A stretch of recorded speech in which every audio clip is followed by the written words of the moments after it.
Burger king में नया address कैसे ऐड करें। अब बर्गर किंग में नया एड्रेस या फिर न्यू एड्रेस ऐड करना चाहते हो तो इस वीडियो को पूरा देखना। इसके लिए ऐप ओपन करना है, फिर ऊपर left side 3 line option show होगा, इस पर क्लिक करना है। देन सेकंड नंबर पर सेव्ड एड्रेसेस ऑप्शन आएगा, इस पर क्लिक करना है। फिर कुछ इस तरह का इंटरफेस दिखाई देगा।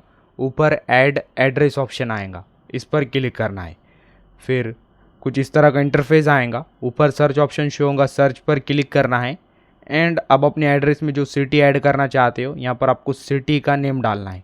देन फिर कॉमा लगाकर स्पेस देना है। देन अब इस सिटी में जो कॉलोनी या एरिया ऐड करना चाहते हो तो आपको कॉलोनी का फुल नेम यहाँ पर डालना है। कॉलोनी का फुल नेम डालना है। देन फिर आपका कॉलोनी नीचे यहाँ पर आपको सजेस्ट करेगा, आपको कॉलोनी पर क्लिक करना है। देन क्लिक करने के बाद कन्फर्म लोकेशन ऑप्शन शो होगा, कन्फर्म लोकेशन पर क्लिक करना है। देन कुछ इस तरह का इंटरफेस ओपन होगा।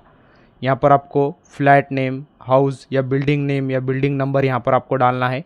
देन नीचे लैंडमार्क डालना है। देन ये 2 इन्फॉर्मेशन डालने के बाद फिर सेव एड्रेस पर क्लिक करना है। क्लिक करने के बाद आपका एड्रेस सेव हो जाएगा। तो अब इस तरह से नया एड्रेस ऐड कर सकते हैं। वीडियो इन्फॉर्मेटिव लगा तो लाइक करना।